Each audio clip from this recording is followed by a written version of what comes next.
They clawed their way out of a deep dark ditch meant for trapping wolves. 2 children, a boy and a girl, their faces streaked with tears and dirt.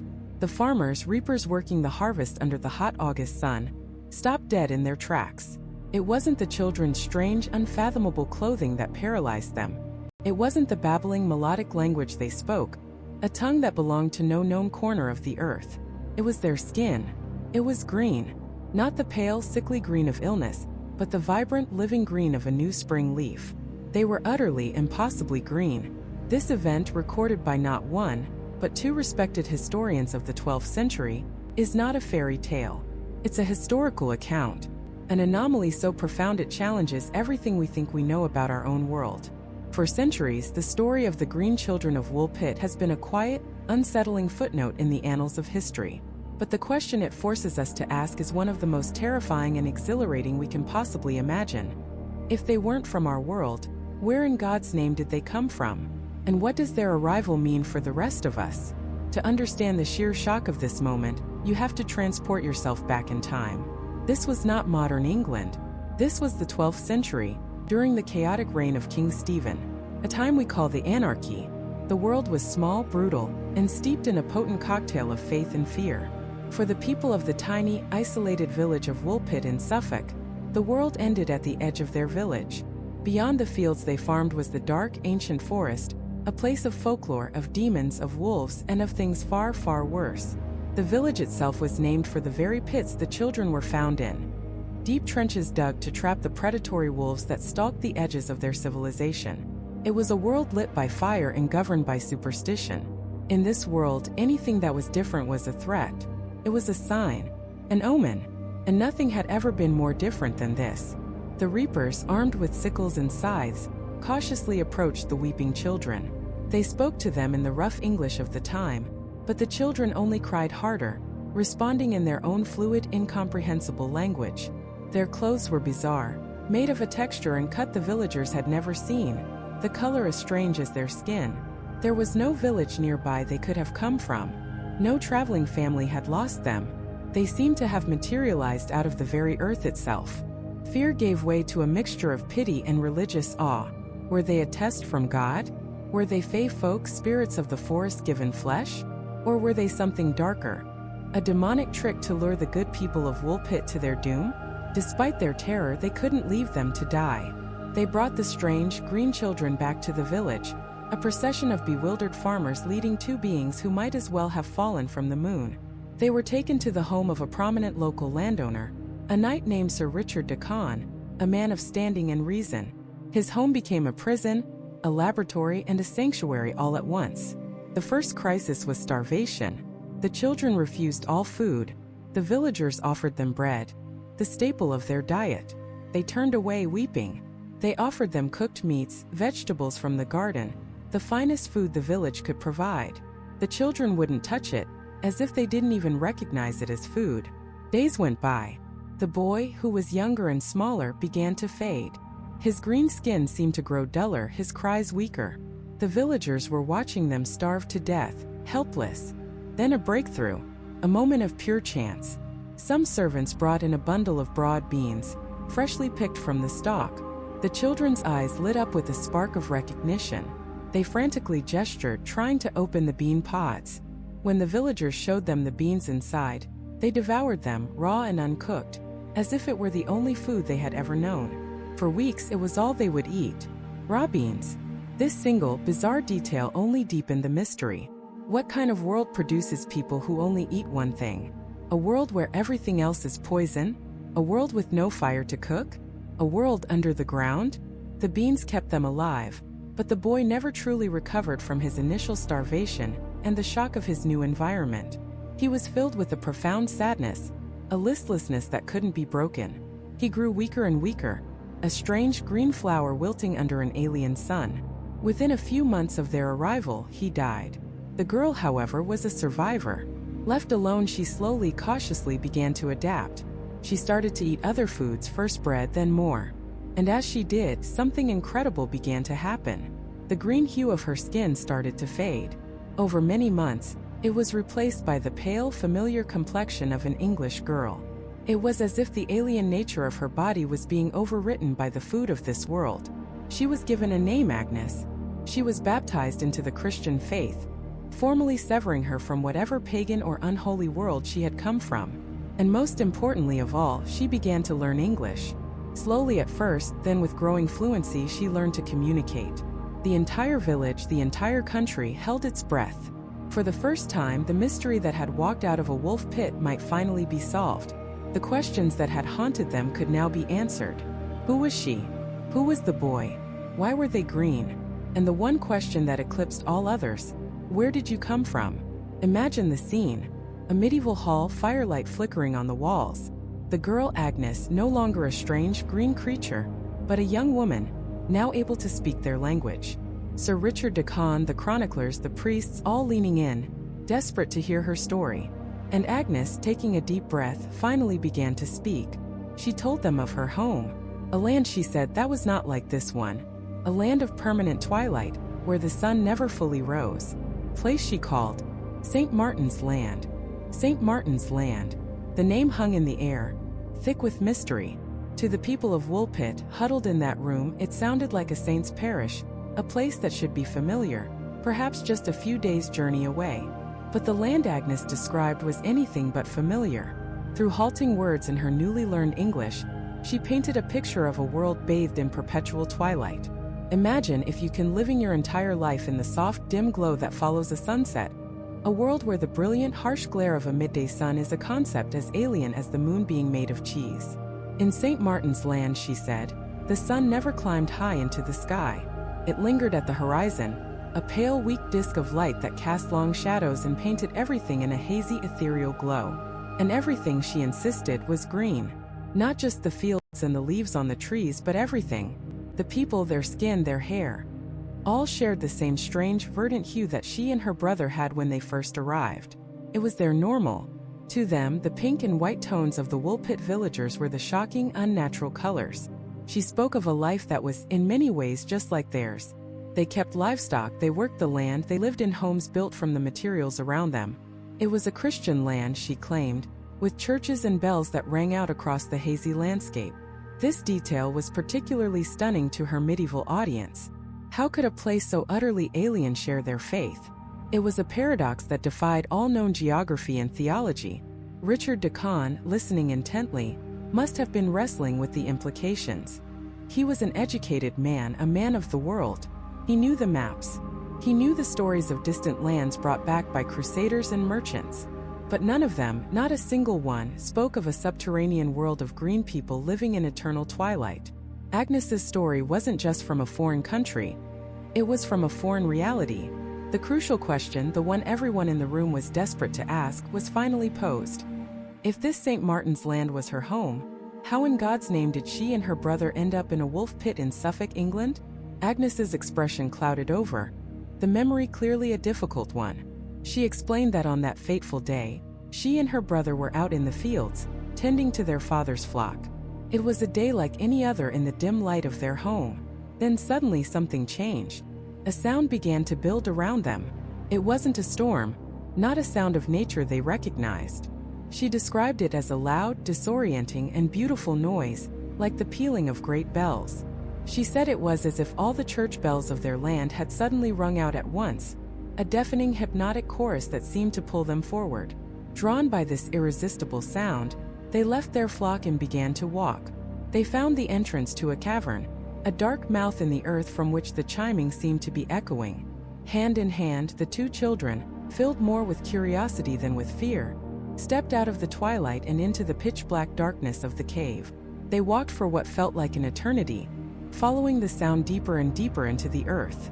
The air grew cold, and the path was rough beneath their feet. They couldn't see a thing, only trusting the hypnotic bells to guide them. After a long, long time, the darkness began to recede. A new kind of light appeared ahead of them, but it was nothing like the gentle glow of their home. It was a brilliant, painful, and terrifyingly bright light that stabbed at their eyes. As they emerged from the mouth of the cavern, the bell-like sound ceased, and they were assaulted by a new world of sensation. The sheer intensity of the sunlight was blinding. The warmth on their skin was a shock. The air smelled different, thick with the scent of unfamiliar plants and damp earth. They had stumbled out of the darkness and into the wolf pit. They were terrified. They tried to find their way back, to find the entrance to the cavern, but it was gone, as if the earth had simply swallowed it up, leaving no trace. All they could do was huddle together. Two lost children in a world too bright, too loud, and too strange to comprehend. The villagers listening to this tale were speechless. A subterranean world? A journey through a cave guided by a mysterious sound? It sounded like a fairy tale, a folktale told by the fire on a long winter's night. And yet, here was the proof. Agnes. Her skin, though now fading to a more natural pallor, still held a greenish tint, a physical reminder of the impossible place she described. They had all seen her brother, who had withered and died in their world, unable to adapt. This was the great dilemma for the people of Woolpit, and it's the dilemma that has been passed down through the centuries to us. Do you believe the fantastic story of a traumatized child? Or do you dismiss it as a product of fear and imagination? To them, there were few explanations. Perhaps it was the land of the Fae, the fairy folk who were believed to live underground and were known for their trickery and strange appearances. This explanation fit neatly into their folklore, their understanding of a world where the supernatural was just beyond the veil of the everyday. But Agnes's story had a strange consistency to it. One detail she mentioned almost as an afterthought was particularly bizarre. She said that a wide, great river separated her land, St. Martin's, from another, more brightly lit land. They could see this other land from their home across the water, but they could never cross to it. What was this river? A physical body of water? Or a metaphorical one? A barrier between two different states of being, two different dimensions existing side by side? As the years passed, Agnes continued to adapt.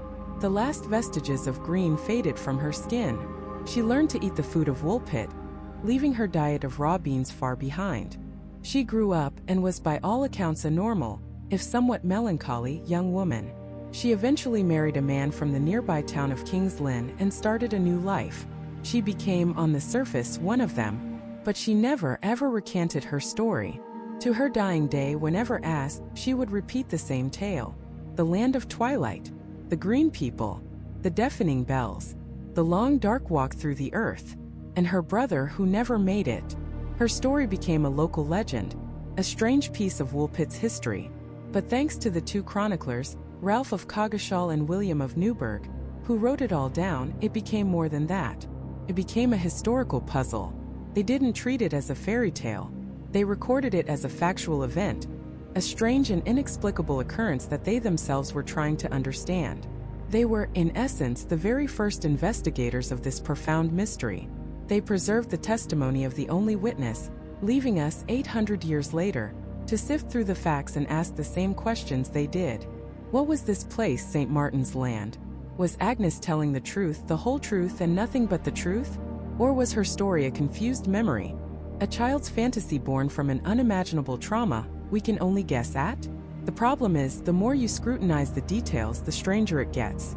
Every element, from the green skin to the diet of beans to the description of a subterranean world, opens up a new rabbit hole of possibilities, new avenues of inquiry. And the most tantalizing question of all, the one that elevates this from a simple folktale to an enduring enigma, is the one we still can't answer. Where is it? If St. Martin's Land is a real physical place, where on or under this earth could it possibly be? To answer that, we have to be willing to peel back the layers of our own reality, to entertain ideas that conventional science and history have long since dismissed as fantasy. Because when the children pointed down, when they spoke of a world beneath our own, they weren't just gesturing at the soil. They were pointing towards one of the most outlandish, persistent, and utterly captivating theories ever conceived: the hollow earth. Now stay with me here. This isn't just some modern internet conspiracy. The idea that our planet is a hollow shell, possibly containing entire worlds, civilizations, even its own sun, is an idea that has haunted the minds of thinkers for centuries. In the late 1600s, Edmund Halley, the very same astronomer who gave his name to the famous comet, proposed that the Earth consisted of 4 concentric spheres, one inside the other, all rotating at different speeds. He imagined these inner worlds were lit by a luminous atmosphere and were inhabited. He was trying to explain strange magnetic compass readings, but in doing so, he gave scientific legitimacy to a myth. A century later, an American Army officer named John Clevis Sims Jr. took the idea and ran with it. He became obsessed. He petitioned Congress, believing the Earth was hollow and habitable within, with massive openings at the North and South poles, gateways to the interior world. He envisioned a new frontier, not across the plains but down, into the very heart of the planet. Of course, Sims was dismissed as a crank. Modern geology, seismology, our entire understanding of planetary formation, tells us this is impossible. We know the Earth has a crust, a mantle, a liquid outer core, and a solid inner core. End of story. But what if the story isn't over? What if our science is incomplete? Let's take what the green girl said at face value. She described a land with no sun as we know it, a place of perpetual twilight, a country separated from a brighter land by a very considerable river. Imagine a world inside our own. It wouldn't be lit by our sun. Perhaps it's illuminated by a central, smaller sun, a glowing core, or even by some form of bioluminescent atmosphere, casting everything in a constant, dim, ethereal glow. A perpetual twilight. This perfectly matches her description. And what about the green skin? In a world without direct, harsh sunlight, would life evolve differently? Proponents of this theory suggest that the chlorophyll-like pigment in their skin could be a form of adaptation. Perhaps in a low-light environment, their biology evolved to photosynthesize energy directly, much like a plant. Or maybe it was the result of their diet. The girls said they ate only beans. Perhaps the specific minerals or chemical compounds in the subterranean soil of St. Martin's Land, absorbed by their only food source, gave their skin its unnatural verdant hue. When she adapted to a surface diet of bread and other foods, her green color faded. The cause was removed so the effect disappeared. It's a bizarre yet internally consistent logic. Then there's the journey itself. The children said they were following their father's cattle, heard a loud noise like bells, and were suddenly lost in a cave or cavern, eventually emerging into the blinding sunlight of Woolpit. Sims's theory spoke of massive polar openings, but later versions of the Hollow Earth myth are riddled with tales of a vast, planet-spanning network of tunnels. The Agartha network of Tibetan legend, the secret tunnels beneath the pyramids. What if the children didn't just wander into a simple cave? What if they stumbled upon an entrance to this subterranean network? A highway between worlds, and the loud sound of bells was the disorienting hum of some unknown energy or technology that propelled them through it. They emerged near Woolpit, a place whose very name means wolf pit, a reference to the deep pits dug to trap wolves. Pits, holes in the ground. Is it a coincidence? Or a clue hiding in plain sight for 900 years? The location itself seems to scream, entrance. But if this is true, it raises terrifying questions. If there's a world beneath our feet, teeming with life, why have only 2 children ever emerged? Are the gateways sealed? Is their civilization reclusive, or worse, are we the ones who are quarantined? Are we the isolated ones living on the outer shell, blissfully unaware of the true center of life on this planet? The theory is seductive because it takes every strange detail of the story, the twilight land, the green skin, the sudden appearance, and weaves them into a single cohesive, albeit mind-bending narrative. Yet, there's another interpretation of a world under ours. One that doesn't rely on geology or pseudoscience, but on something far older. Something woven into the very fabric of the British Isles. Before science, there was magic. Before geology, there was folklore. And in the folklore of that time and place, the color green belonged to one group and one group only. The fairies, the good folk, the gentry, Daosi. This wasn't the world of tiny, winged pixies in a Disney movie. The fairy world of medieval belief was a very real and very dangerous parallel dimension. It was an otherworld, existing alongside our own, hidden behind a magical veil. It was often described as being underground, accessible through ancient burial mounds, caves, or even at the bottom of lakes. To the people of 12th century Suffolk, the idea of a world under the earth wouldn't have immediately brought to mind a hollow planet, but the enchanted, perilous realm of the Fae. Look at the evidence through this lens. The children appear with green skin. Green was the fairy color. It was the color of their clothing, their skin, their hair. To wear green was to court their attention, to invite their influence. The children's strange, woven clothing could easily be interpreted as being made from otherworldly materials, not of human craft. They appeared near a series of ancient earthworks and ditches known as the Fendikes. In folklore, such places, liminal spaces, borders between the wild and the tame, were known as hotspots for supernatural activity. They were considered gateways to the other world. The children didn't just appear randomly. They appeared in a place where the walls between worlds were thought to be thin. And what of St. Martin's Land? The name itself might be a clue. St. Martin of Tours was a figure often associated with the Christianization of pagan lands. It's possible that St. Martin's Land was a name given by the girl after her baptism, a Christian gloss on a pagan reality. She was trying to describe her home, the fairy realm, using the new concepts and language she had learned. The Land of Perpetual Twilight is a classic description of the Celtic otherworld, a place where time moves differently, and the sun and moon of our world hold no sway. The very considerable river, separating them from a brighter land, could be the mystical barrier that separates the mortal world from the magical one. In this version, the children aren't subterranean beings, they are changelings. Or more likely, they were human children who had been stolen away to the fairy realm, and had somehow miraculously found their way back. This would explain their vague memories and their initial fear. Life in the otherworld was said to be enchanting, but also bewildering.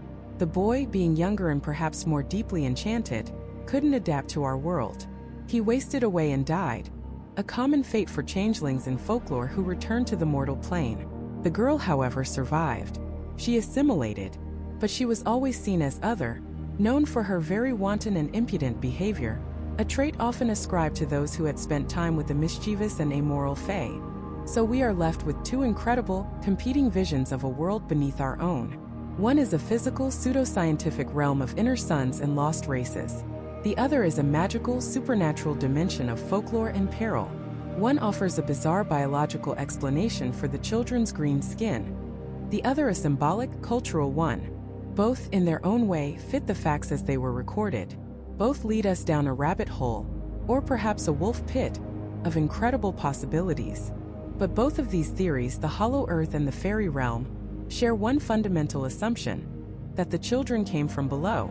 They rely on an interpretation of their journey as being subterranean, a trip from a lower world to the surface. But what if that was a misunderstanding? What if the chroniclers, limited by their 12th century worldview, misinterpreted the children's story? What if the land with no sun wasn't underground at all? What if the loud noise wasn't just bells, but the roar of an engine? What if the children didn't climb up from a cavern, but fell down from the sky? This single radical idea reframes the entire mystery. It takes a medieval fable and launches it into the realm of science fiction, transforming the children from lost peasants into lost cosmonauts. Suddenly, every bizarre detail that didn't quite fit the other theories snaps into place with a terrifying, exhilarating click. Let's look at the evidence again, but this time through the lens of a crashed UFO. The children weren't found near the wolf pits. They were found in them. The chronicles are clear on this. And what are these pits? Ditches dug deep into the earth. What else creates a deep ditch, a crater, a scar in the landscape? An impact, a high-speed, uncontrolled descent. Proponents of the extraterrestrial theory ask us to reimagine the scene. The villagers aren't discovering two children who fell into a trap. They're discovering the survivors of a crash, crawling from the wreckage. The cave the children spoke of wasn't a natural cavern in the earth, but the broken, dark, metallic interior of a crippled vessel. They didn't wander out of a tunnel, they crawled out of a cockpit. And the children themselves? Their appearance, once a biological puzzle, now becomes a clue to their origin. That impossible green skin. Medical science has no explanation for it. But what about xenobiology, the science of alien life? We base our entire understanding of biology on a single data point, Earth. We assume life needs water and carbon and thrives under the light of a yellow sun. But what if, on another world, life evolved differently? What if life was not hemoglobin-based with iron-rich red blood, but something else entirely? Perhaps their blood chemistry was copper-based, which can create a greenish hue. Or, more poetically, what if they were a species that had evolved a form of photosynthesis? A humanoid plant drawing energy directly from their home star. This would make their green skin not a sickness, but their natural state. Then there are the clothes. The chronicler William of Newburgh takes special care to note that they were made of a strange material, of a color they had never seen before. Think about that. In the 12th century, people knew fabrics. They knew wool, linen, leather. They were experts in textiles. For something to be so utterly alien that they couldn't even name the material or the dye suggests it wasn't from their world. Was it a kind of metallic fiber? A synthetic polymer centuries ahead of its time?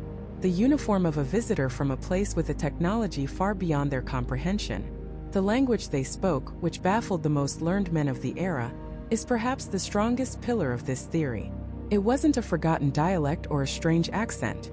It was described as a completely new set of sounds, with no recognizable root in any known human language.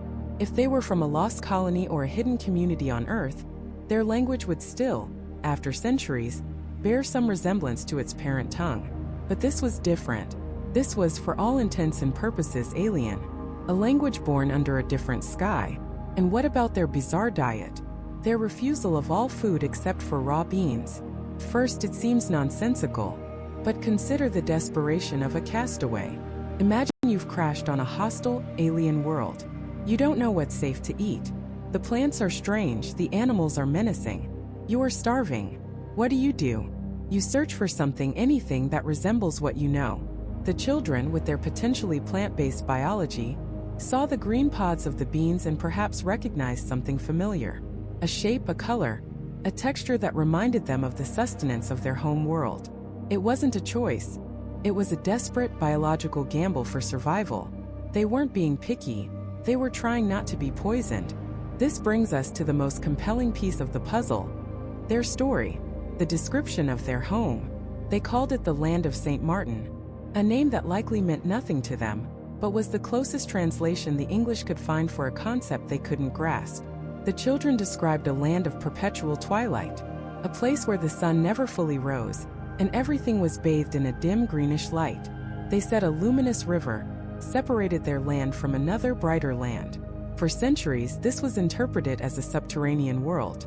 But what if they weren't describing a place under the ground, but a place on another planet? A planet orbiting a different kind of star. Our sun is a yellow dwarf, but the most common type of star in the galaxy is a red dwarf. These stars are much smaller, cooler, and dimmer than our own. A planet in the habitable zone of a red dwarf would be a world of eternal twilight. The light would be dim, and because red dwarfs emit more red light, the process of photosynthesis would likely adapt, perhaps favoring green or even black-hued plants to absorb as much energy as possible. A world cast in a permanent ethereal gloaming. A world where the sky might literally have a green tint. What about the luminous river that separated them from a brighter place? This could be a stunningly accurate, if childlike, description of the Milky Way as seen from their planet. Or perhaps it was a planetary ring system, a glowing band of ice and rock arcing across their sky. It could even be a nebula, a vast shining cloud of interstellar gas visible from their world's surface. A celestial landmark as common to them as our moon is to us. Their journey then becomes a catastrophe. They weren't herding their father's flock. They were going about their day when they heard a great noise. This wasn't the sound of church bells. This was the sound of an explosion, an engine failure, a catastrophic malfunction. In their story, they are suddenly hurled through what sounds like a tunnel and emerge, dizzy and terrified, in the wolf pit. This tunnel could be a child's attempt to describe the terrifying, disorienting experience of a ship tearing through space-time, a wormhole, a hyperspace jump gone wrong, or simply the violent, tumbling chaos of a vessel plummeting through an atmosphere it was never designed for, streaking across the Suffolk sky like a meteor before impact. When you assemble the pieces this way, the story transforms. It's no longer a quaint folk tale. It's a tragedy. A story of two young survivors marooned on a dangerously bright, confusing, and alien planet.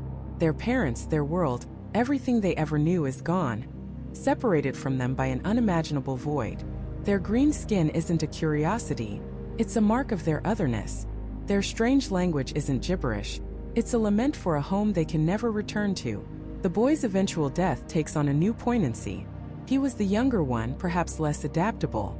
He refused to eat the alien food, he faded, and he died. Was it from malnutrition? Or was it that he simply couldn't adapt to Earth's atmosphere? To our gravity? To the crushing brightness of our yellow sun, so different from the gentle twilight of his home? He died, essentially, of a broken heart and a biology that was never meant for this world.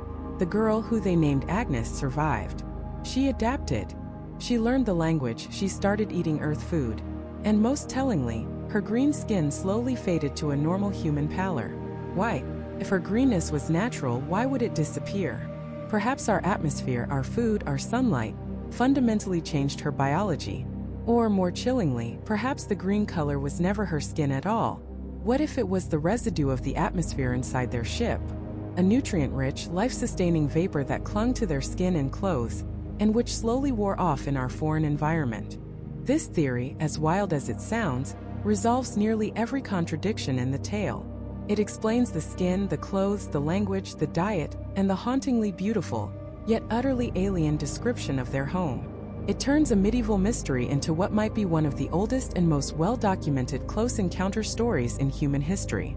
But if this is true, it opens up a Pandora's box of new, even more disturbing questions. If a ship crashed, where is the wreckage? Surely an entire vessel, even a small one, couldn't just vanish. Was it buried? Was it salvaged, its unearthly materials secretly studied? And what about Agnes? She grew up, married a man from King's Lynn, and by all accounts lived a relatively normal life, though she was described as rather loose and wanton in her conduct. Was this a judgment on her character, or was it the bewildered observation of a woman trying to live by human rules she never truly understood? A being caught between two worlds belonging to neither. Did she ever speak of her home again?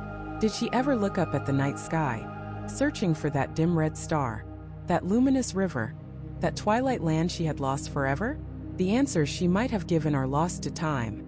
But the lack of a spaceship, the lack of any physical evidence, is a major problem for this theory. Or is it? What if the ship wasn't metal at all?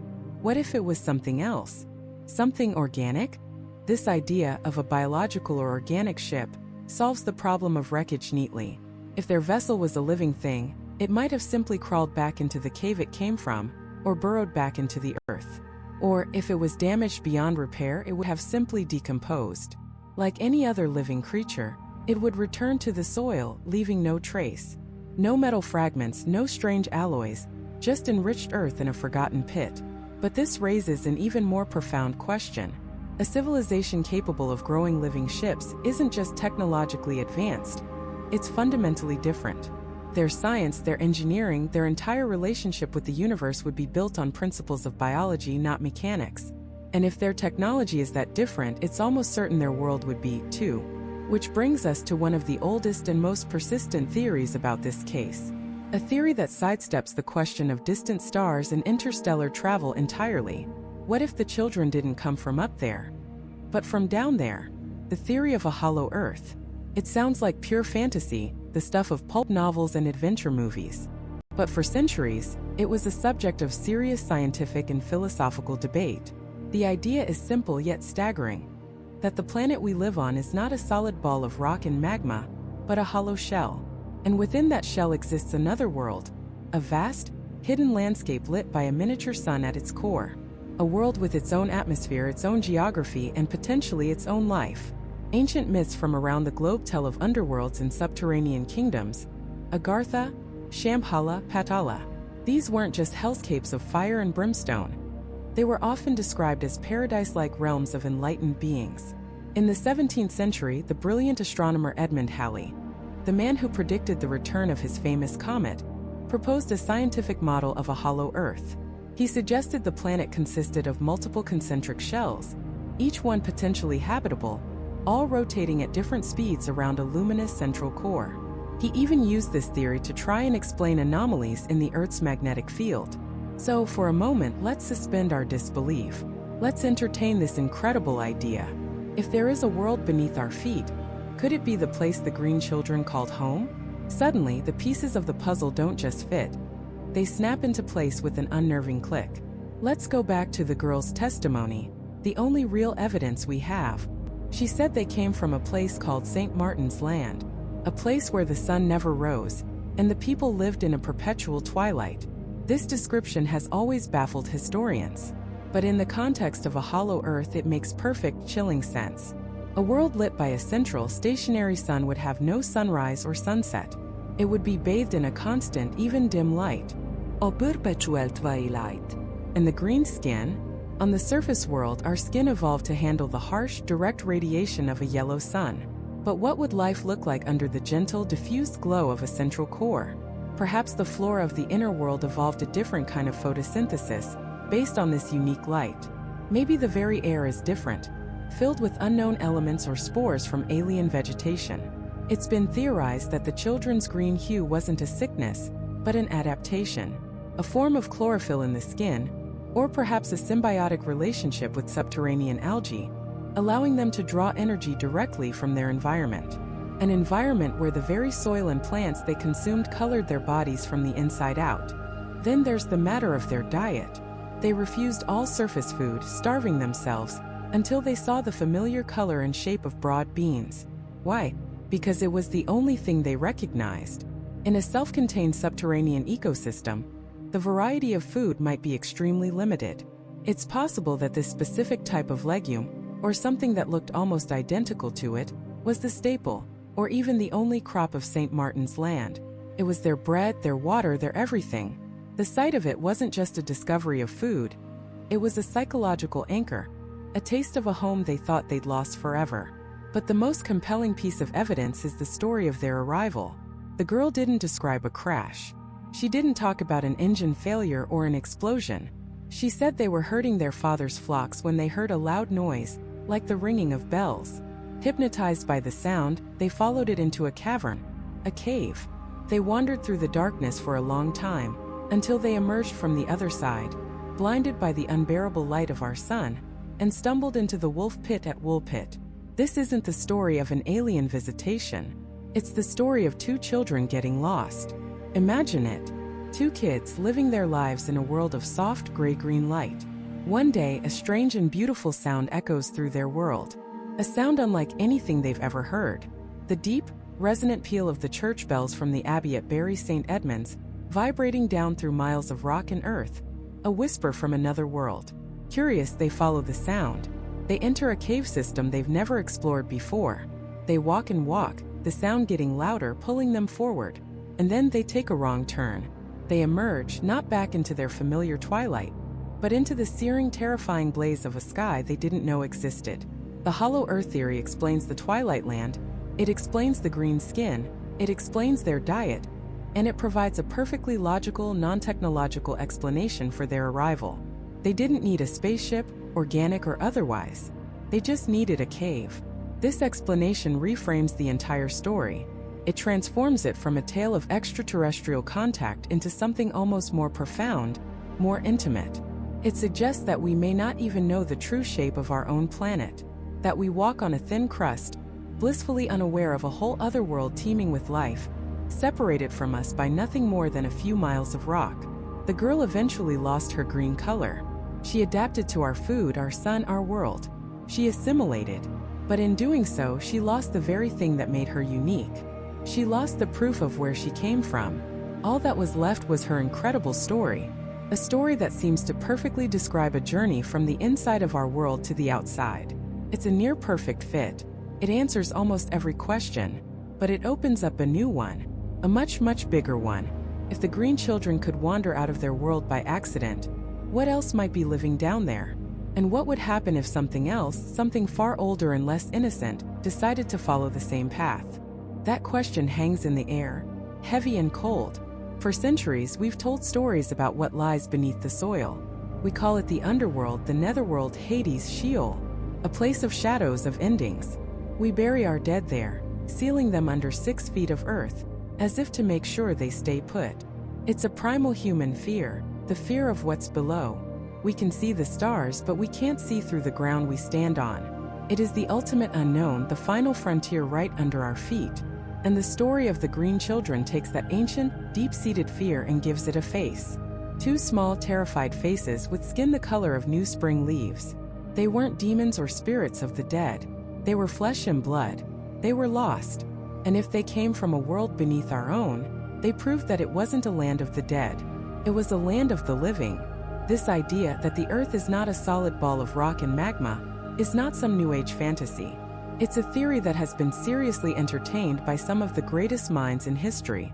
In the late 17th century, none other than Edmund Halley the brilliant astronomer who predicted the return of the comet that bears his name, proposed a stunning model of the Earth. He suggested that our planet is actually a hollow shell, about 500 miles thick, containing two more concentric shells and a central core. Each of these shells, he theorized, was separated by its own atmosphere, each could have its own magnetic poles, and each could potentially support life. Halley wasn't a madman. He was trying to explain anomalous compass readings.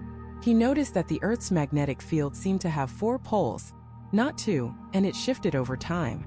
His solution: multiple spheres all spinning at different speeds, each generating its own magnetic field. To him it was elegant science. But the implications were staggering. He was suggesting that there are entire worlds hidden within our own, stacked like Russian dolls. He even speculated that the air between these shells could be luminous, and that gas escaping from the interior could be the cause of the aurora borealis, the northern lights. Think about that for a second. The northern lights as exhaust fumes from a hidden world. Now, let's go back to the Green Girl's description. A land with no sun, living in a perpetual twilight. Imagine you live on one of Halley's inner shells. Your sky is the glowing underside of the shell above you. No sun, no moon, no stars. Just a constant, diffuse, otherworldly light. A land of perpetual twilight. It's an almost perfect match. This theory didn't die with Halley. It evolved. Over the next centuries, others expanded on it. They imagined a central sun floating in the very core of the Earth, a miniature star providing light and warmth to the inner surfaces. They envisioned vast continents, oceans, and mountains, all curved upside down along the interior of the planet's crust. A world where the ground is your sky. And in this world, life would evolve differently. Without the harsh, direct radiation of our sun, maybe photosynthesis would work another way. Maybe chlorophyll, the compound that makes plants green, would be integrated into animal life in a way we can't comprehend. Maybe, just maybe, under the gentle, constant glow of an inner sun, the dominant life form would have green skin. This isn't just theory and speculation. This is where the story takes a turn into the truly bizarre, into whispers and classified documents. This is where we talk about Agartha. According to esoteric beliefs and legends whispered across continents, Agartha is a vast subterranean kingdom, a civilization of immense wisdom and power that retreated into the earth thousands of years ago to escape the chaos and violence of the surface world. Its capital city, Shambhala, is said to be located directly beneath the Gobi Desert. The stories claim its people possess technology far beyond our own, flying vehicles that navigate the planet's inner tunnels, and a power source derived from the Earth's own energy. They are the guardians of the planet, the keepers of ancient knowledge, waiting for the day when surface humanity is ready to learn. And according to these same legends, there are entrances to this inner world scattered across the globe. Hidden in the Himalayan mountains, deep in the Amazon rainforest, beneath the pyramids of Egypt, and most famously at the North and South Poles. This brings us to one of the most controversial and compelling stories of the 20th century. Rear Admiral Richard E. Byrd of the United States Navy, a decorated hero, a Medal of Honor recipient, and a pioneering aviator who was the first to fly over both the North and South Poles. His official flight logs are a matter of public record. But a secret diary, allegedly written by Byrd himself, tells a very different story. According to this diary, during his flight over the North Pole in 1947, something impossible happened. Instead of flying over an endless expanse of ice, he found himself flying over lush, green valleys with mountains, forests, and rivers. The temperature outside his plane jumped to a balmy 74 degrees Fahrenheit. He saw strange animals resembling mammoths. He saw cities shimmering with a rainbow hue, and flying machines of a type he had never seen before. His plane was taken over by an unseen force and guided to a gentle landing. He was met by emissaries from a civilization that called itself Agartha. They told him they were concerned about surface humanity's development of nuclear weapons and the destructive path we were on. They gave him a message to deliver to the leaders of the surface world, a warning and a plea for peace, before guiding him back out of the polar opening. When Byrd returned to Washington, D.C., he was debriefed by top security officials. The diary claims he was ordered to remain silent about what he had seen. His official flight log was classified, and his story was buried. A fantasy? The ravings of a man pushed to his limits? Or a genuine account of the single greatest discovery in human history? Suppressed by governments terrified of the implications? We may never know for sure. But place that story next to the one from Woolpit. A hidden world, accessible through openings in the Earth's crust. A world with its own light, its own life, its own people. Suddenly, the two children from Woolpit don't seem so isolated. They seem like a single data point in a much larger, much more incredible picture. They weren't aliens from another planet. They were visitors from another part of our planet.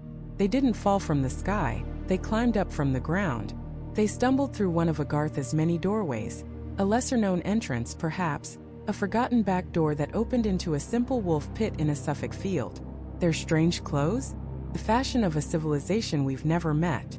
Their unknown language? The native tongue of the inner earth. Their diet of raw beans?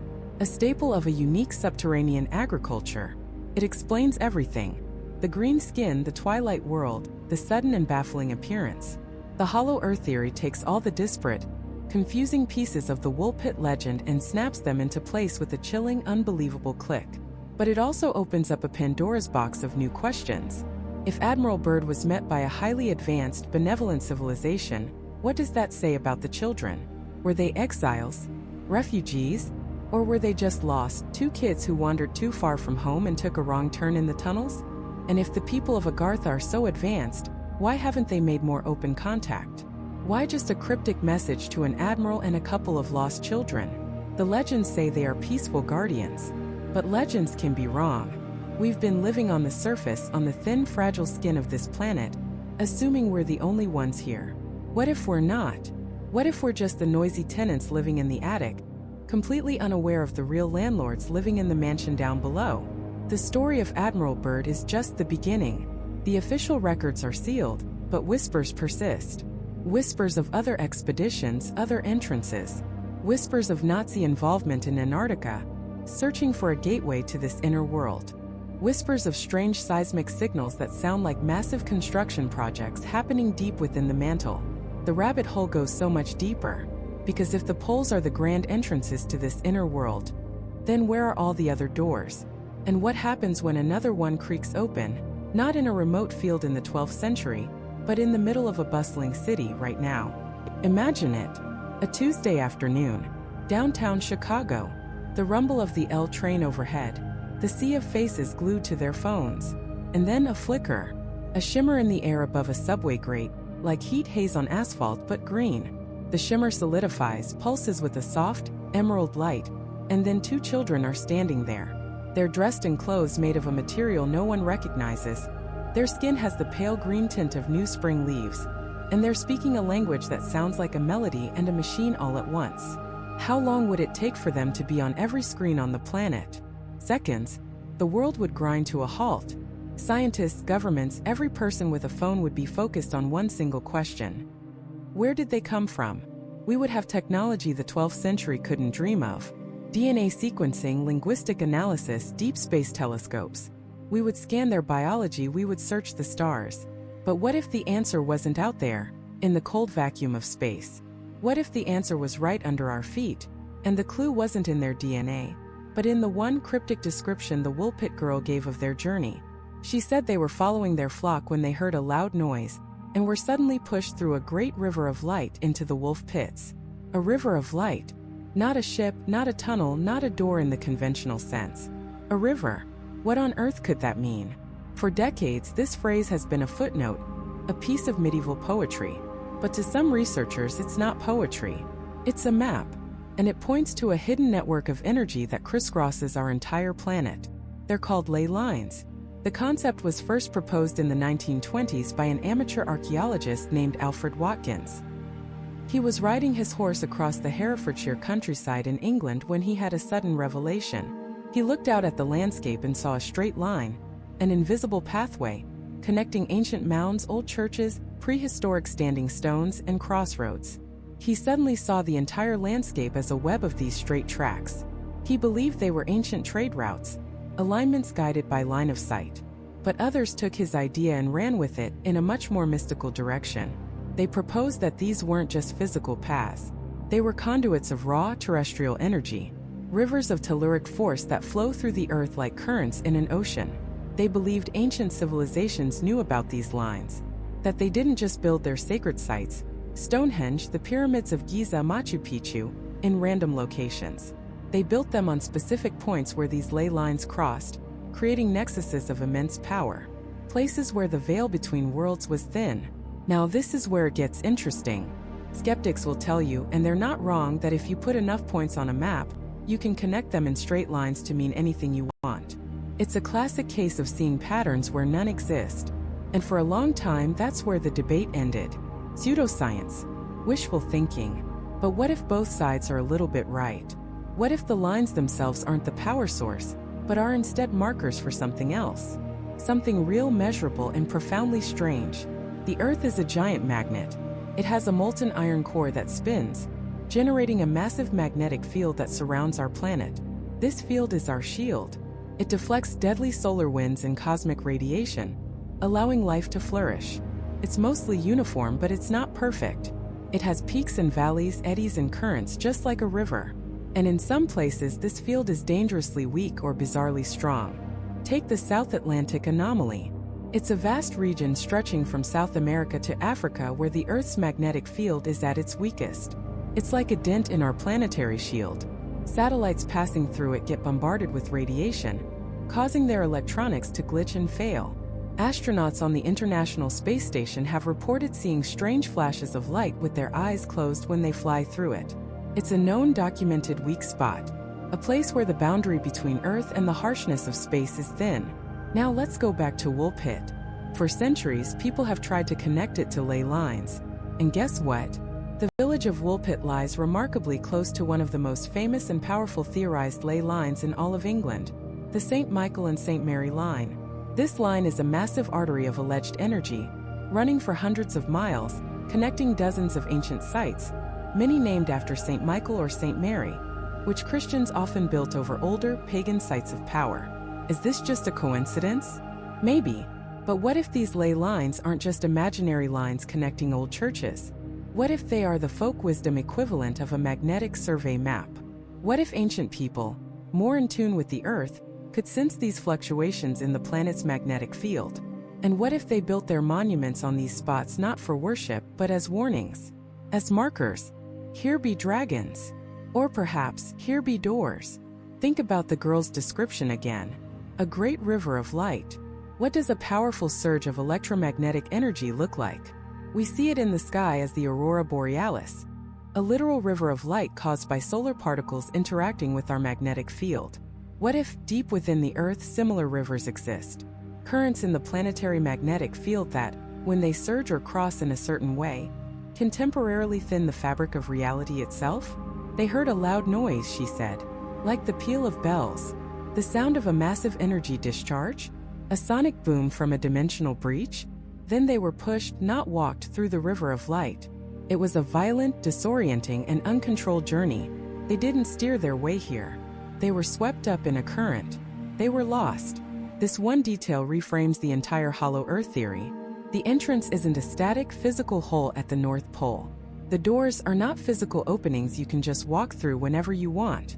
They are temporary, unpredictable, and powerful. They are natural phenomena, rifts that open and close like flashes of lightning along the energetic fault lines of the planet. Ley lines, magnetic anomalies. And if this is true, it explains why the children couldn't find their way back. The door that threw them out was already gone, a transient ripple in space-time that vanished moments after it appeared. They were stranded, refugees of a dimensional tide. This theory also beautifully explains the perpetual twilight of their home, St. Martin's Land. If you live inside a hollow planet, you wouldn't have a sun moving across the sky. Your light would come from a different source, perhaps the planet's own glowing core, or perhaps the ambient glow of this telluric energy, these rivers of light, as they flow through the rock, casting an eternal ethereal twilight, a world lit from within. We started with a medieval fairy tale about two green children. Now we're standing at the intersection of ancient mysticism and modern geophysics. We have a mechanism, magnetic portals. We have a location, the inner Earth. We have a how and a where. But this only leads to a much bigger and far more unsettling question. If the children of Woolpit were real, if they truly were visitors from this inner world who stumbled through a temporary gateway, who are they? Are they descendants of some long-lost human civilization that took refuge underground millennia ago? Are they a completely separate species that evolved in parallel to us, in a world of permanent twilight? Are they human at all? And if one door could open by accident in 12th century England, how many other doors have opened since? And who or what else might have come through? To answer that, we have to look beyond a single, isolated event and search for a pattern. And when you do, you find something chilling. The story of the Green Children isn't an anomaly. It's an echo of thousands of stories whispered across Europe for centuries. Tales of a hidden people living just beyond our sight, in a world that brushes up against our own. A people known by many names: the city, the gentry, the good folk, or as we know them best, the fairies. Now I know what you're thinking. Fairies? Tinker Bell? Little winged creatures in the garden? No. The beings our ancestors believed in were not so gentle. They were powerful, ancient, and deeply alien. They were described as living in a kingdom underground, or in a parallel dimension, a land of perpetual twilight, a place where time flowed differently. Sound familiar? The girl's description of St. Martin's Land is a textbook description of the legendary fairy realm, a place with no sun, lit by a perpetual otherworldly glow. And the color green. In Celtic and English folklore, green is their color. It is the color of the supernatural. To wear green was to risk attracting their attention, to be marked for entry into their world. They were sometimes called the Greenies or the Green Coats. For two children to emerge from a pit in the earth, a traditional gateway to the underworld, with skin the very color of fairy magic, to the people of the 12th century, this wasn't a biological mystery. This was a calling card. This connection runs deeper than just a color and a description of their home. It touches upon one of the oldest and most terrifying beliefs associated with the Fae, the concept of the changeling. For thousands of years, parents lived in fear that their healthy baby would be stolen from its cradle in the night and replaced with a fairy substitute. A sickly, strange, often silent creature that looked almost human but wasn't. It was a fairy child, left behind in our world. These changeling stories are heartbreaking. They were often used to explain birth defects, developmental disabilities, or illnesses that medieval medicine couldn't comprehend. But what if the myth wasn't just a metaphor? What if it was a distorted memory of real interactions? The Green Children fit the changeling profile almost perfectly. They were otherworldly, they spoke an unknown tongue, they refused normal food, and they were physically different. But instead of being secretly swapped into a cradle, they were openly cast out. Or perhaps they simply got lost. Imagine two children from that other world, a world of twilight and strange plants, somehow stumbling through a portal, a weak spot between their reality and ours. The wolf pits of Woolpit, ancient, deep, and shadowed, would be exactly the kind of liminal space, a place between places, where such a tear in the fabric of reality might occur. They tumble through, disoriented and terrified, into a world blindingly bright, deafeningly loud, and filled with beings who look similar, but are utterly alien to them. Their diet of raw beans suddenly makes a chilling kind of sense. In folklore, to eat the food of the fairy realm was to be trapped there forever. Conversely, for a fairy being to eat human food was often seen as dangerous, even fatal. It was said that our food, particularly bread and salt, was anathema to them. The children initially refused all food except for the one thing that was raw, green, and straight from the earth, the closest thing they could find to the strange vegetation of their home. And what about the boy? The sickly one who faded and died. This too is a recurring theme. In the old tales, fairy folk who entered our world often couldn't survive here for long. They were weakened by our sun, poisoned by our air, or unable to process our food. The boy's tragic death could be seen not as a failure to adapt to a new diet, but as the inevitable decay of an otherworldly being in a hostile environment. He was too far from his home, and our world simply broke him. The girl, however, survived. She adapted. She learned our language, she ate our food, and her green skin faded, becoming indistinguishable from a human's. This is perhaps the most unsettling part of the Fae theory, because it implies that they can blend in. In many legends, the Fae were shapeshifters, able to appear human when they chose. The girl, who they named Agnes, didn't just adapt, she assimilated. She was described as being rather loose and wanton in her conduct, a detail that seems random until you connect it to folklore. Fairies were often depicted as beings who lived outside human moral codes, driven by impulse and nature, not by the strictures of the medieval church. She went on to marry a man from King's Lynn, a royal official. Did she have children? Did she pass on her otherworldly heritage?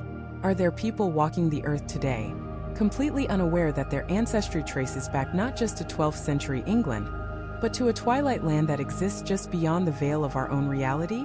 A land called St. Martin's. This theory reframes the entire event.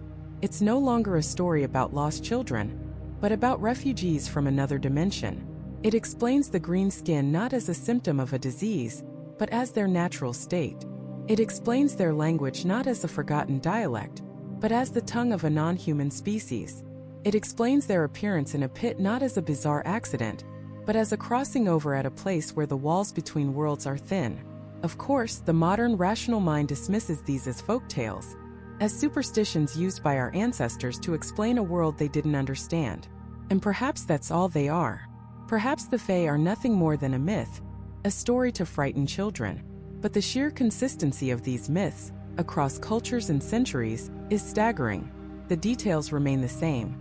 The underground kingdom, the aversion to sunlight, the strange beauty, the otherworldly music, the different passage of time. It's a global folklore. Humanity has, for its entire history, felt that it is not alone, that we share this planet with something else, something that lives in the shadows, in the deep woods, in the hollow places of the earth. What if the stories aren't just stories? What if they are a kind of fragmented historical record? A memory passed down and distorted through generations, of real encounters with a species that shares our world but not our reality. A species that, on a rare summer day in the 12th century, accidentally lost 2 of its children to ours. This theory forces us to confront an uncomfortable possibility, that the world is far stranger and more populated than we believe. That magic isn't a fantasy, but a half-forgotten physics of a world next door. It suggests the Green Children were not the first to cross over, and they certainly weren't the last. They were just the ones who happened to be documented by 2 literate men of the church. For every story that was written down, how many more were lost to time, dismissed as the ravings of a madman or the superstitions of a peasant? It's a powerful, all-encompassing explanation. It ties every strange detail of the Woolpit mystery into a neat, terrifying bow. Feels ancient, primal, and somehow true. For many, this is the definitive answer. The children were Fae. Case closed. But in the 20th century, a new kind of mythology was born. A mythology not of magic and earth, but of technology and stars. And as we began to look to the skies, we started to see these old stories in a new light. We began to wonder if our ancestors had simply misinterpreted what they saw, using the only language they had. We've looked at the earth beneath our feet, and the hidden realms of folklore. But what if the chroniclers got the direction wrong? What if the children didn't come from below, but from somewhere much, much farther away? What if St. Martin's Land isn't another dimension, but another planet? This is the moment the story of 2 lost children in a 12th century English village transforms. It's the moment a medieval mystery gets a modern, science fiction makeover. The idea seems absurd on its face. Aliens? In the 1100s? It sounds like a bad movie plot, like we're forcing our 21st century obsessions onto a simple piece of folklore. But the more you scrutinize the details, the more you examine the original accounts from Ralph of Coggeshall and William of Newburgh, the more an unsettling pattern begins to emerge. The pieces of the puzzle, when viewed through an extraterrestrial lens, don't just fit. They snap into place with an unnerving, chilling precision. Let's start with the most glaringly obvious detail: their skin. They were green. In modern pop culture, what is the single most common, almost cliché depiction of an alien being? A little green man. Is it possible that this archetype, this image burned into our collective consciousness, didn't start in the 1950s with flying saucers, but centuries earlier with a real-life encounter in a Suffolk field? The villagers of Woolpit wouldn't have had a category for extraterrestrial. They had folklore, religion, and the supernatural. But they reported what they saw: 2 small, terrified humanoids with green-hued skin. Skeptics would say the color was a result of a dietary deficiency, like chlorosis. But that doesn't account for the other anomalies. Proponents of the alien theory suggest something more profound. Perhaps their biology was fundamentally different. Maybe their blood wasn't iron-based like ours, but copper-based, which can give a greenish tint. Or, in a more speculative leap, Perhaps their species was photosynthetic, with a form of chlorophyll in their skin, allowing them to draw energy from their home star. This could even explain why the girl's green color faded over time. On Earth, under our specific type of sun, eating our food, her alien biology might have malfunctioned, her body slowly and imperfectly adapting to a foreign world, shedding the traits that were useless or even harmful here. And what about their home? St. Martin's Land. The girl's description is hauntingly specific. A land of perpetual twilight, where the sun never fully rises. A dim, dusky world. For centuries, this was interpreted as a magical subterranean realm. But what if she was simply describing the sky on her home planet? Imagine a planet tidally locked to its star, the same way our moon is tidally locked to Earth. One side of the planet would face its sun eternally, a scorched, barren wasteland. The other side would be in perpetual darkness, a frozen, lifeless void. But in between these two extremes, there would be a sliver of a region, a terminator zone, where the sun would hang forever on the horizon. A world of eternal twilight. A world that perfectly matches the girl's description.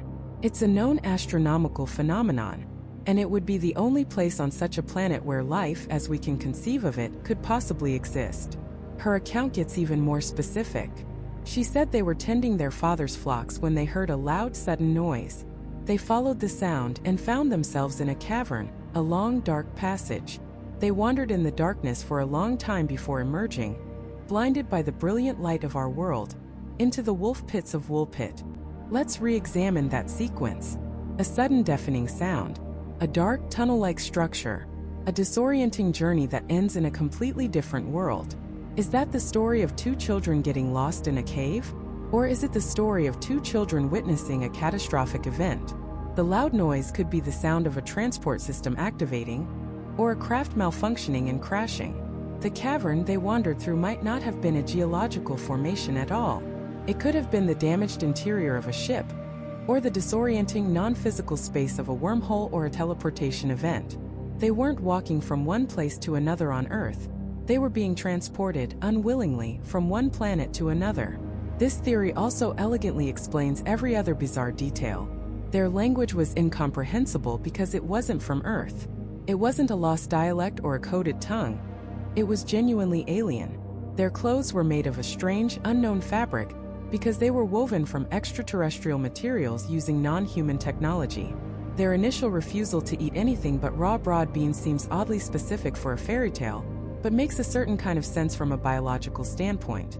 On a new and potentially hostile world, what would you eat? They would have been terrified of our food. But a simple, uncooked plant still in its pod might have been deemed the safest, most basic thing to try. Perhaps its chemical composition was the closest thing they could find to a food source from their home world. And then there's the most tragic detail of all, the boy's death. He was listless, depressed, and faded quickly. He refused to adapt, refused to eat, and simply wasted away. His sister, meanwhile, slowly and painfully assimilated. She learned the language, her skin color changed, she ate the food, and she survived. In the context of a folktale, it's a sad footnote. In the context of an alien encounter, it is a brutal story of biological reality. Two organisms stranded in a foreign biosphere. One's immune system, one's entire biology, simply cannot cope with the new atmosphere, the new microbes, the new food. It shuts down. The other, through luck or a slightly stronger constitution, manages a difficult and imperfect adaptation, but is forever marked by the transition. She survives, but she is the last of her kind on this world. Think about her life. She was given the name Agnes. She married a royal official from King's Lynn. She may have had children, but she always carried the memory of another life, another world. The chroniclers noted she was rather loose and wanton in her conduct. Is that a moral judgment from a medieval writer? Or is it a description of someone struggling to understand the social and behavioral norms of a completely alien society? Someone who never quite fit in because she simply wasn't from here. Someone who was, for the rest of her life, an exile, a survivor, a castaway not from a different country, but from a different star system. This theory takes all the disparate, strange elements of the story: the green skin, the twilight land, the strange clothes, the unknown language, the bizarre diet, the sudden arrival, the failure of one to survive, and the difficult adaptation of the other, and weaves them into a single, cohesive, and shockingly plausible narrative. It suggests that in the 12th century, In a quiet English village, two terrified children stumbled out of the wreckage of a cosmic accident and into our history books. A failed first contact, a tragic and forgotten Roswell, recorded not by Air Force investigators, but by medieval monks who did their best to describe the indescribable. It's an incredible story. It explains everything.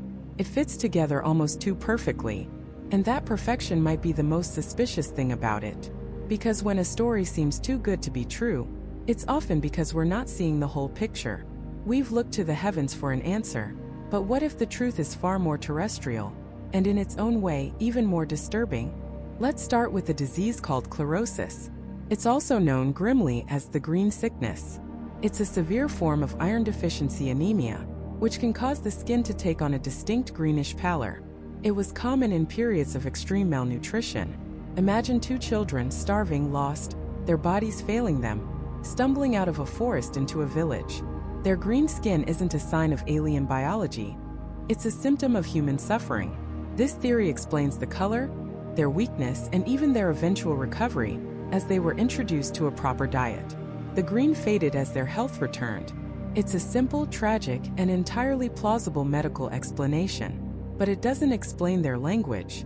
It doesn't explain where they came from. For that, we need to look at another, even more compelling theory. One that reframes the entire story not as a fairy tale, but as the forgotten aftermath of a brutal historical tragedy. To understand it, we need to look at the political landscape of 12th century England. King Henry II was on the throne, and he relied heavily on mercenaries from Flanders, what we now know as parts of Belgium, France, and the Netherlands. These Flemish immigrants were weavers and merchants, and they settled in large numbers across eastern England, including Suffolk, where Woolpit is located. They were outsiders. They spoke a different language, a dialect of Dutch, and they were often resented by the local population. Then, in 1173, a massive rebellion broke out against the king. Many of these Flemish settlers and soldiers sided with the rebels. The war culminated in the Battle of Fornham, fought just a few miles from Woolpit. The king's army crushed the rebels. What followed was a massacre. Thousands of Flemish men, women, and children were hunted down and slaughtered by the victorious royalist forces and vengeful locals. They were purged from the land. Now picture this: two small children, Flemish, their parents just killed in the chaos. They escape the slaughter and flee into the dense Thetford forest, a vast and disorienting wilderness at the time. They are alone, terrified, and speak only Flemish. They survive for days, maybe weeks, eating whatever they can find, perhaps raw beans, as the story suggests. They are malnourished, disoriented, and suffering from chlorosis, their skin turning a sickly green. Eventually, they follow the sound of church bells, a sound of sanctuary, and wander out of the woods, stumbling into a pit near the village of Woolpit. The villagers who find them have never seen people like this. Their clothes are strange Flemish fashion, completely foreign to rural Suffolk. Their language is gibberish to English ears. And their skin is green. They are not aliens. They are refugees, orphans of a forgotten war, traumatized and starved half to death. The land of St. Martin they spoke of? There was a major center of Flemish settlement near Suffolk called Fornham St. Martin, the very site of the battle. It's likely they were simply trying to say the name of their home village, a name the English chroniclers wouldn't have recognized. And what about the strange twilight world with no sun? The Thetford Forest in the 12th century was an ancient, primeval woodland with a thick, unbroken canopy. For children lost within it, the world would have seemed to be in a perpetual twilight. The river that separated them from a brighter land could have been the River Lark, which they would have had to cross to get to Woolpit. The loud noise that transported them could have been the ringing of the Woolpit church bells, which they followed out of the darkness. Suddenly, every fantastical element of the story snaps into place with a chilling historical clarity. The story of the Green Children is not one of wonder, but of profound trauma. It's the story of two child survivors of an ethnic cleansing, their true history so horrifying that it was easier for the people who found them, and for us centuries later, to believe they came from another world than to confront the brutal reality of what humans do to each other right here on this one. The boy, already weakened, couldn't recover from the ordeal. He died. But the girl Agnes survived. She learned English, she adapted. She married a man from King's Lynn. She assimilated. But the story says she was rather loose and wanton in her conduct. Think about that for a moment. a young woman who survived unimaginable trauma, who lost her family, her home, and her language. Is it really so surprising that she might have been troubled? That she might have struggled to conform to the rigid social norms of medieval England? Her supposed wantonness might not be a character flaw. It might be the scar tissue of her past, a sign of a person still reeling from a world that had been ripped away from her. This is the power of a good story. It can act as a vessel, carrying a kernel of truth through centuries, even if the details get warped and mythologized along the way. The tale of the Green Children of Woolpit has been interpreted as a folktale about fairies, a close encounter with aliens, or a trip through a dimensional portal. But the most likely explanation is also the most heartbreaking. It's a ghost story, but the ghosts are not spirits. They are the echoes of real historical events. The story survived not because it was true in a literal sense, but because it spoke to a deeper truth. It captured the profound otherness of these children, the complete and total mystery they represented to the people of Woolpit. And over time, that mystery was filled in with magic and wonder, because magic and wonder are often kinder than history. So where does that leave us? Have we solved the mystery? Perhaps. The Flemish refugee theory is elegant, comprehensive, and supported by the historical record. It accounts for the language, the clothing, the location, the green skin, and the children's confused testimony. It transforms a whimsical fable into a powerful human drama. And yet, there is still that sliver of doubt, isn't there? That part of us that wants to believe.